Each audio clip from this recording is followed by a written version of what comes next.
лошадка на катера, что-то они как-то подозрительно сильно качают.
Как-то борются за жизнь растений. Что?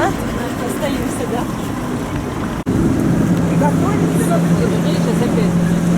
Опять. Балансируйте, говорю, на ногах. Вот так как... Ну, в общем, вот это был каньон. Отказались бы, да? Уже приехали, уже. Даже мы прорвались в лодку. Даже страшно. А птиц никаких, да? Как-то там... Орлы бывают. И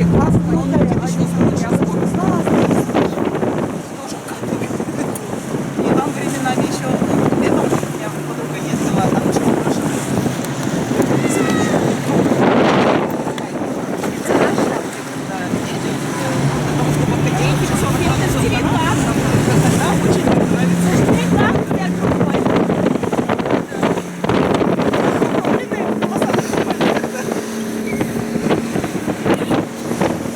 Все, выезжаем из каньона, выключаю камеру, уже сейчас опять начнется пляска.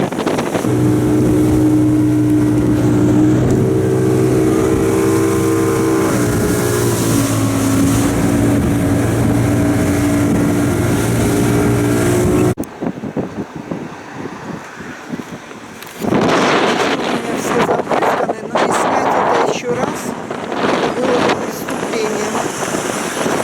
Видите, люди поехали.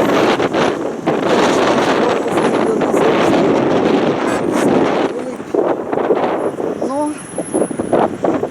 все равно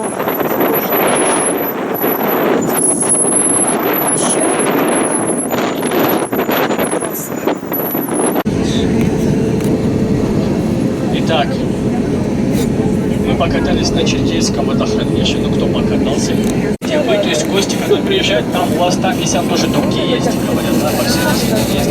Вот у нас тоже свои турки, порядка 5000 человек населения. Мы сейчас в руках поднимаемся. Рабочая часть станции, вот видите, дальше тоже есть еще в нескольких местах. Вот очень мощная гидроэлектростанция, самая мощная. Станция Черкесская. Вообще в Дагестане порядка 20, вот приблизительно 20 начал Махачкалинский международный порт, потом я не знаю, куда он отошел. Руслан, по-моему, Руслан, сейчас так.